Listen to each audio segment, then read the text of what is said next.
Rusiya ordusunun Ukraynanın paytaxtı Kiyevə gecə boyu endirdiyi zərbələr nəticəsində 22 nəfər xəsarət alıb.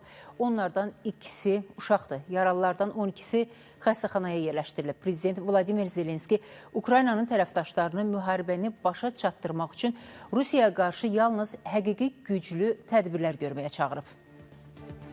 Kiyevin meri Vitali Klitschko verdiği açıqlamada bildirib ki, Rusiyanın dronlarla hücumları nəticəsində şəhərin istilik və enerji infrastrukturuna ciddi ziyan dəyib. 2600-dən çox yaşayış evi, 187 uşaq bağçası, 138 məktəb və 22 sosial sahə müəssisəsi mərkəzləşdirilmiş istilik təchizatından məhrum olub. Ukrayna prezidenti Volodymyr Zelenski isə Rusiyanın növbəti hücumunun gün ərzində də davam etdiyini bildirib. O, bu barədə öz Telegram səhifəsində yazıb. Onun sözlərinə görə, gecədə bəri paytaxtın və vilayətin bəzi rayonlarına 500 pilotsuz uçuş aparatı, o cümlədən xeyli sayda şahid dronu, həmçinin Kinjal da daxil olmaqla 40 raket atılıb. Hücumların əsas hədəfi Kiyevin energetika və mülki infrastrukturudur deyə qeyd edən Ukrayna lideri həmçinin bildirib ki, bu günlərdə çoxlu suallar ortaya çıxıb. Bəs Amerika Birləşmiş Ştatları və dünyanın qalan hissəsi tərəfindən müharibəni başa çatdırmaqla bağlı irəli sürülən təkliflərə Rusiyanın cavabı hardadır? Rusiya nümayəndələri uzun-uzadı danışırlar, lakin əslində onların əvəzinə kinjallar və şahidlər danışır deyə Zelenski qeyd edib. Rusiya prezidenti Vladimir Putinin və onun ətrafının müharibəni bitirmək istəmədiklərini və Ukraynaya daha çox ağrı yaşatmaq, digərlərinə təzyiqlərini artırmaq üçün hər fürsətdən istifadə etdiklərini iddia edən Zelenski